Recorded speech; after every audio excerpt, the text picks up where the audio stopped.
Salam əziz izləyicilər. Bugün 7 oktyabr tarixində keçirilən 11-ci sinif blok imtahanında coğrafiya suallarının izahını verəcəm. 31-ci sualda deyir ki, relyef vahidlərinə uyğun gələn xüsusiyyətləri müəyyən edin. Deməli, Orinoco ovalığı, La Plata ovalığı, Orta Sibir yaylası, Anadolu yaylası. Cənub və qərb yarımkürələrində yerləşir. Yəni Cənubi Amerika materikində əsasən olmalıdır. Burada da həm Orinoco var, həm La Plata var. Amma Orinoco ovalığı ekvatordan şimalda yerləşdiyi üçün bu fikir La Plata ovalığına aid olacaq. Subekvatorial iqlim qurşağı uyğun gələcək Orinoco ovalığı şimal subekvatorialda yerləşir. Orta Sibir yaylasına uyğun gələcək mülayim iqlimin kontinental tipində yerləşməsi. Çünki həqiqətən də mülayim kontinentala düşür. 3. Daha doğrusu kəskin kontinental. Geosinklinal ərazidə yerləşmə fikri isə Anadolu yaylasına uyğun gələcək. Çünki Alp-Himalay geosinklinal qurşağında yerləşir. Deməli, 2, 1, 3, 4 şəklində olacaq cavabımız. Yəni D variantı. Daha sonra növbəti suala baxırıq. Xəritə sxemdə qeyd edilmiş ölkələrin hər ikisində formalaşan iqlim tipləri. Baxırıq, Fransa və Almaniya ölkələri təsvir edilmişdir. Fransa həm mülayimdə, həm də subtropikdə yerləşir. Amma Almaniya əsasən mülayim iqlim qurşağında yerləşir. Sadəcə bu ölkələrin şimal hissələri mülayim dənizə düşür. Cənub hissələri isə və yaxud da cənub-qərb hissələri, cənub-şərq hissələri əsasən mülayim kontinentalda, yəni ardıcıllıqla mülayim dəniz, mülayim kontinentalda yerləşəcəklər. 33. Kars relyef formaları hansı yarımadada geniş yayılmışdır? Bilirik ki, əhəngdaşlı süxurların geniş yayıldığı Balkan yarımadası Kars relyef formaları ilə zəngindir, hansı ki, burada həmçinin Kars platosu yerləşirdi. 34. Xəritə sxemdə işarələnmiş ərazilər üçün ümumi xüsusiyyətlər. Burada əsasən cənub yarımkürəsində cənub materiklərinin cənub-şərq hissələri göstərilmişdir. İndi fikirlərə baxaq. Cavan dağlar yerləşir fikri yanlışdır. Çünki məsələn Afrikada Kap əjdaha, Avstraliyada böyük suarcı dağlar düşür ki, bunlar cavan dağlar deyil, qədim dağlardır. Daha sonra Passat küləklərinin təsirinə məruz qalır. Bu da düşməz, çünki çox cənubdadır. Amma isti okeanların cərəyanları iqliminə təsir edir. Fikir düzdür. Məsələn, hansı ki, Cənubi Amerikada Braziliya cərəyanı, isti cərəyan, Afrikanın cənub-şərq hissəsində İynəburnu, Mozambik cərəyanları, Avstraliyanın şərq hissəsində Şərqi Avstraliya cərəyanının təsirinə məruz qalacaq. 35-ci sualda deyir ki, ərazidə mümkün buxarlanma kəmiyyəti 1800 mm, rütubətlənmə əmsalı 1,5 olarsa, əraziyə düşən illik yağıntı miqdarını hesablayın. Rütubətlənmə əmsalı nəyə bərabər idi? Biz bilirdik ki, yağıntı bölünsün mümkün buxarlanmaya bərabərdir. Bizdə rütubətlənmə əmsalı 1,5-dir. Yəni 1,5 bərabərdir nəyə? Baxın, mümkün buxarlanma bizdə 1800 verib, amma əraziyə düşən yağıntı yoxdur, yəni x-dir. X-i tapmaq üçün biz nə edəcəyik? 1,5-i vuracağıq 1800-ə. Bu da bərabərdir. Demək, ardı 1800 vurulsun 1,5 olacaq. Bu da bərabərdir 2700-ə. Demək, bizim cavabımız olacaq 2700 mm. B variantı. 36-da deyir ki, yay gün dönümü günü gündüzün uzunluğunun daha çox olduğu məntəqələri müəyyən edin. Yay gün dönümü günü günəş harda zenitdədir? Şimal tropik xəttinin üzərində zenitdədir. Şimal qütbündə qütüb gündüzləri, cənub qütbündə isə qütüb gecələri müşahidə edilir. Bizdə deyir ki, gündüzün uzunluğunun daha çox olduğu məntəqələr. Təbii ki də, şimal qütbünə daha yaxın olan məntəqələrdə gündüzün uzunluğu daha çox olacaq. Çünki şimal qütbündə gündüzlərin uzunluğu maksimumdur. Burada ən yaxın olan məntəqələr hansılar idi? 1 və 6. Deməli, 1 və 6-da gündüzün uzunluğu daha çox olacaq. Cavab olacaq B variantı. 37. Qaradəniz sahilində yerləşən dağlar. Qafqaz dağları, bəli, bir hissəsi Qaradəniz sahilində yerləşir. Amma Alp dağları olmaz. Kopet dağ olmaz. Pont dağları Türkiyənin şimalında yerləşir. Türkiyənin şimalının Qaradənizə çıxışı var. Deməli, Pont da olacaq. Daha sonra Zagros dağları olmaz. Çünki Zagros dağları İraq-İran arasında yerləşir. Onların sərhəddində olduğu üçün Qaradəniz sahilində olmayacaq. Amma Krım yarımadası Qaradəniz sahilində yerləşdiyi üçün Krım dağları da avtomatik Qaradəniz sahilində yerləşəcək. Cavab olacaq 1, 4, 6 E variantı. 38-də deyir ki, yanlış fikri müəyyən edin. Orta Sibir yaylasının şərqində Verxoyan silsiləsi yerləşir. Düzdürmü? Bəli, düzdür. Cənub-Qərbi Asiyada eorelief formaları yayılmışdır. Cənub-Qərbi Asiyada səhralar varmı? Bəli, var. Böyük Nəfud, Kiçik Nəfud, Dəşti Lüt, Dəşti Kəvr və s. Demək, eorelief formaları yayılacaqmı? Bəli, yayılacaq. Himalay dağlarının şimalında Tibet yaylasını yerləşir. Bəli, Tibet yaylası yerləşir. Pamir dağlarının ən hündür zirvəsi deməli Nepalın ərazisindədir. Bu yanlışdır. Çünki Nepal ərazisində olan Jomolungma zirvəsi idi. Pamir dağlarının ən hündür zirvəsi Nepala düşmür. Konqru zirvəsi. Bu yanlışdır. Böyük Çin düzəni daha çox mənimsənilmişdir. Bu isə düzdür. Yanlış variant bizdə olacaq D.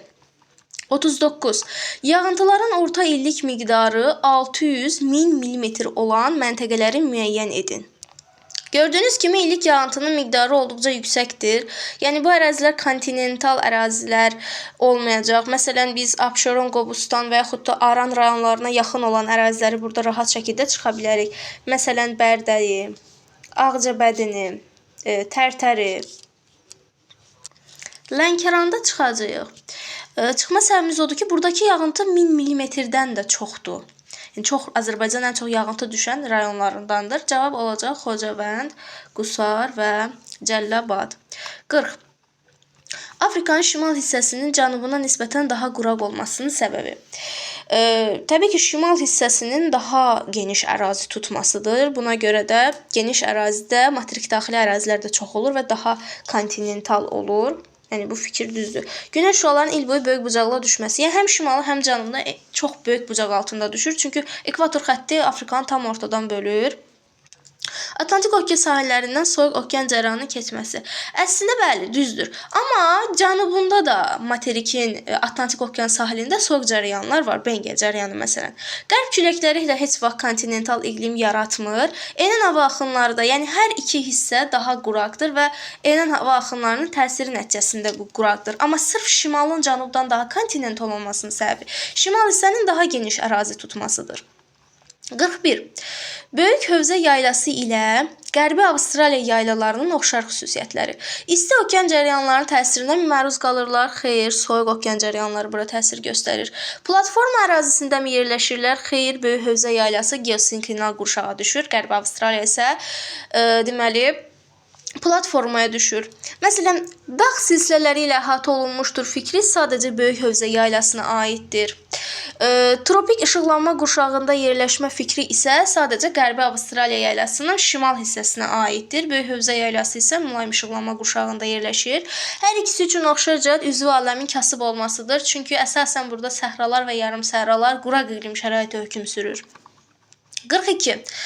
Xəritə üzərində hansı məlumatı vizual təhlil metodu ilə əldə etmək olar? Biz bilirik ki, vizual təhlil nədir? Görərək təhlil etməkdir. Yəni burada hansısa bir hesablama işi aparmırıq. Məsələn, məntəqələr arasındakı məsafəni tapmaq üçün biz hesablama etməliyik. Deməli, bunu vizual təhlillə bilə bilmərik.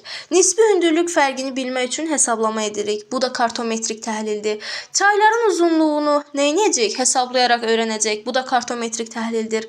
Məntəqələr arasındakı yerli vaxt fərqi də ola bilməz. Çünki bunu da hesablayaraq öyrənirik. Amma ərazinin iqlim xüsusiyyətlərini necə öyrənə bilərik? Təbii ki, baxaraq, vizual təhlillə.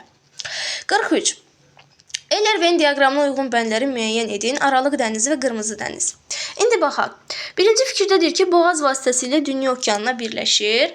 Aralıq dənizi Cəbəlli Tarix boğazı ilə, Qırmızı dəniz isə Bab-el-Məndəb boğazı ilə Dünya okeanına birbaşa çıxış əldə edə bilir. Yəni bir oxşar cəhətdir. Subtropik iqlim qurşağında yerləşir fikri. Aralıq dənizi, bəli, o subtropik iqlim qurşağında yerləşir. Qırmızı dəniz isə əsasən tropik iqlim qurşağı daxilində yerləşir. Amma bunu saxlayacağam, bəlkə şimal hissi, amma məncə bütünlüklə tropik iqlim qurşağında yerləşməlidir. Məsələn, şimal tropik xətti keçir fikri Qırmızı dənizə aiddir. Tam onun ortasından keçir. Geosinklinal ərazidə yerləşir. Hər iki dəniz geosinklinal ərazidə yerləşəcək. Bu oxşar cəhətdir. Yəni ki, elə subtropik iqlimdə Aralıq dənizinə aiddir bütövlüklə. Üç qitənin sahillərini yuyur. Aralıq dənizi Avropanın, Asiyanın və Afrika sahillərini yuyur. Qırmızı dəniz isə Asiya və deməli Afrika sahillərini yuyur. Yəni 3 qitənin sahillərini yuyur fikri Aralıq dənizinə aiddir. Mərcan mənşəli adalar da təbii ki də Qırmızı dənizdə, yəni əsasən tropik iqlim qurşağında rast gəlindiyi üçün Qırmızı dənizdə olacaq. Yəni bizim cavabımız deməli 2 5, 3 6 və 1 4 olacaq. B variantı. 44. Amazon və La Plata düzənlikləri üçün ümumi xüsusiyyətləri müəyyən edin. Denudasiya prosesləri üstünlük təşkil edir. Biz bilirik ki, ovalıqlarda denudasiya deyil, akkumulyasiya prosesi üstünlük təşkil edəcək. Relyefində 4-cü dövr buzlaşmasının təsir izləri müşahidə edilir. Xeyr, bu da yanlışdır. 4-cü dövr buzlaşması qütbə yaxın olan ərazilərdə olur. Amazon və La Plata da qütbə yaxın ərazilər deyil. Formalaşmasında çayların rolu böyükdürmü? Bəli, ovalıqlar adətən alüvyal çöküntülərlə zəngin olur. Hələ ki, oradan çaylar keçirsə, Amazonda da bilirik ki, Amazon çayı, La Plata ovalığında isə Parana çayı keçir və öz alüvyal çöküntülərini gətirirlər. Yəni, bu düzdür. Hamar relyefə malik olan alüvyal düzənliklərdir. Bayaq da qeyd etdik. Platformanın qalxan deyil, enən sahələrinə uyğun gəlirlər. Seismik cəhətdən də sabit ərazidirlər. Çünki bura geosinklinal qurşaq deyil. Cavab olacaq 3 4 6 C variantı. 45. 45-də deyir ki, uyğunluq pozulmuşdur. Birincisi vulkan mənşəli adadır. İkincisi isə mərcan mənşəli adadır. Gəlin birinci vulkan mənşəli olanlara baxaq. Burada vulkan mənşəli ada 5. İslandiya adası vulkan mənşəli adadır. Ondan sonra 5-i çıxacaq. Çünki 5 düzdür. Pozulanları istəyir. Məsələn, 3 olan variantı da çıxardım. Çünki Havay adası da əsasən vulkan mənşəli adadır. Yerdə qalır 2-4. 2-4-də nə yanlışdır? Newfoundland adasıdır 4. Materik mənşəlidir, amma vulkana aid edir. 2-dəki də deməli Kalimantan və yaxud da Borneo adasıdır. Materik mənşəlidir, amma mərcan mənşəli yazıb. Demək, burada yanlışlar 2-4-dür. Cavab olacaq C variantı. 46-da deyir ki, dünyanın əsas daş kömür yataqları yerləşən əraziləri müəyyən edin. Daş kömür əsasən daş kömür yataqları qədim dağlıq ərazilərdə çox olur. Yəni məsələn, Appalaç dağları daş kömürlü olduqca zəngin ərazidir. Mərkəzi Afrikada geniş yayılmayıb. Zaten bilirik ki, Mərkəzi Afrika əsasən misi ilə seçilir. Florida yarımadası da deyil. Çünki Florida yarımadası da əsasən fosforit qurşağıdır. Cənub-Şərqi Asiya qalay wolfram qurşağıdır. Çinin ən böyük daş kömür yataqları Böyük Çin düzənliyindədir və Orta Sibir yaylasında da daş kömür yataqları yayılıb. Yəni cavab burada olacaq 2 3 5 A variantı. Növbəti testimizə baxırıq 47. Miqyası 1 bölünsün 300 min olan xəritədə uzunluğu 15 cm olan yolun uzunluğu miqyası 1 bölünsün 500 min olan xəritədə neçə santimetr olar? Birinci biz yolun həqiqi uzunluğunu tapırıq. Birinci hissəyə əsasən. Əgər miqyasımız 1 bölünsün 300 mindirsə, bu da nə edir? 1 santimetrdə 3 kilometr. Bizdə neçə santimetr var? 15 santimetr. Yol xəritədə 15 santimetrdir. Deməli 15-i vururuq 3-ə, edir 45 kilometr. Deməli bu yolun həqiqi uzunluğu 45 kilometrdir. Yaxşı, bəs miqyası 1 bölünsün 500 min, yəni 1 santimdə 5 kilometr olan xəritədə nə qədər olacaq? Əslində nə qədərdir? 45 kilometr. Yəni nə edirik? 45-i bölürük 5-ə. Bu da edir 9. Deməli, bizim yolumuzun ikinci xəritədə uzunluğu 9 cm olacaq, yəni D variantı. 48. Coğrafi uzunluğu 3-cü saat qurşağının orta meridianından 45 dərəcə qərbdə yerləşən şəhəri müəyyən edin. 3-cü saat qurşağının orta meridianını tapmalıyıq. Necə tapırıq? Təbii ki də 12-yə qədər olanlar şərq yarımkürəsidir. Ona görə 3-ü vuracağıq 15-ə. Bu da eləyəcək 45. 45 dərəcə şərq uzunluğudur 3-cü saat qurşağının orta meridianı. Bundan 45 dərəcə qərbə gediriksə, şərqdə qərbə gedirik. Deməli, çıxmalıyıq. 45-dən çıxırıq 45-i. Bu da edir 0. Deməli, məntəqə 0 dərəcəli meridianda yerləşir. Bilirik ki, 0-cı meridian, yəni başlanğıc meridianı London şəhərindən keçir. 49. Xəritə sxemdə ştrixlənmiş ərazidə yayılmış iqlim tipini müəyyən edin. Baxırıq, əsasən gördüyümüz kimi Qanıq Əyriçay ərazisini, Böyük Qafqaz dağlarının şimal-şərq hissəsini əhatə edir. Baxın, Qanıq Əyriçayda olan iqlim mülayim isti iqlimin deməli qışı quraq keçənidir. Böyük Qafqaz dağlarının şimal-şərq ətəklərində yayılan isə bərabər yağıntılı mülayim istidir. Yəni hər iki halda da iqlim mülayim isti iqlimdir. Düzənlik ərazilər, məsələn, Samur dəvəçi olmadığı üçün yarım səhra ola bilməz. Ucqar dağ zirvələri olmadığı üçün deməli dağ tundra iqlimi də olmayacaq. Yerdə məsələn soyuq iqlim də olmaz. Çünki dediyimiz kimi Qanı Xəri çayda soyuq iqlim yoxdur. Kontinental iqlim tipi də Azərbaycanda yəni belə bir iqlim tipi yoxdur. Tip sadəcə mülayim isti, yarım səhra quru çöl, dağ tundra və soyuqdur. Və 50-ci sual, əlamətlərin aid olduğu okean cərəyanlarını müəyyən edin. Sakit okeanda yerləşir. Məsələn, burada Sakit okeanda yerləşməyənləri çıxa bilərik. Gulf Stream Atlantik okeandadır. Kanar cərəyanı Atlantik okeandadır. Asiya qitəsinin iqliminə təsir göstərir. Bu arada musson da çıxaq, çünki bu da Hind okeandadır. Asiya qitəsinin iqliminə təsir göstərir. Yağıntının miqdarını artırır. Yağıntının miqdarını artırırsa isti cərəyan olmalıdır. Amma Alyaska cərəyanı Asiyanın deyil, Şimali Amerikanın iqliminə təsir göstərir. Kurosiya cərəyanı isə Asiya qitəsinin iqliminə təsir göstərir. Cavab C variantı olacaq. 51. Xəritə sxemə əsasən fiziki aşınmanın intensiv olduğu məntəqələri müəyyən edin. Fiziki aşınma əsasən harda intensiv olur? Təbii ki də səhralarda və kontinental ərazilərdə. Yəni biz səhraları götürməliyik. Burada səhralar harda geniş yayılacaq? 2-də Afrikanın şimalında, Ərəbistan yarımadasında və Qərbi Avstraliyada. Yəni cavab olacaq 2, 4, 6 C variantı. 52. Temperaturu 30 dərəcə olan 1 metr kub havanın nisbi rütubətliyi 65% təşkil edir. Temperatur 10 dərəcə aşağı düşərsə, havanın nə qədər rütubət itirdiyini hesablayın. Yəni, havadan ayrılan su buxarını tapmalıyıq. Öncəliklə, baxaq görək ki, havada nə qədər su buxarı var. 30 dərəcə temperaturda 100% nə qədərdir? 30 qram. 100% 30 qramdır. Biz 65% tapmalıyıq. Yəni, 30 qramın 65%. Onu da necə tapırıq? 30 vuru 65 bölü 100. Bu da edəcək 19,5 qram. Yəni, havada 19,5 qram su buxarı var idi. Temperatur 10 dərəcə aşağı düşdü, oldu 20 dərəcə. 20 dərəcə temperatur bilirik ki, maksimum 17 qram su buxarı saxlaya bilir. Bəs bizdə 19,5 qram vardı. Bunun nə qədəri ayrılacaq? 19,5-dən çıxırıq 17-ni. Bu da edəcək 2,5 qram. Yəni, havadan 2,5 qram su buxarı ayrılacaq. Okeanın dərinliyi 7500 metr olan çökəkli exolotdan göndərilən səs siqnalı neçə saniyə sonra qəbul edilər? Biz bilirik ki, səsin suda sürəti saniyədə, yəni 1 saniyədə 1500 metrdir. Nəzərə alsaq ki, göndərilən səs siqnalı gəmidən okean dibinə qədər gedir, daha sonra isə geri qayıdır. Yəni, bu 7500 metr öncəliklə düşüb, sonra təzədən 7500-dən yuxarı qalxıb. 2 dəfə bu yolu təkrarlayıb. Deməli, 7500-ü öncəliklə vurmalıyıq biz 2-yə. O da eləyəcək 1000, daha doğrusu 15000. Deməli, 15000 əslində bu deməli səs siqnalı hərəkət edir. 1 saniyəyə 1500 metr gedirsə, 15000 metr getməsi üçün neçə saniyə lazımdır? 15000-i böləcəyik 1500-ə. 15000 bölü 1500-də nəyə bərabər olacaq? 10-a. Deməli, 10 saniyədən sonra geri qayıdacaq. Bu testin cavabı olacaq 10. 54. Dəmir filizi yataqlarını müəyyən edin. Göydərə nə idi?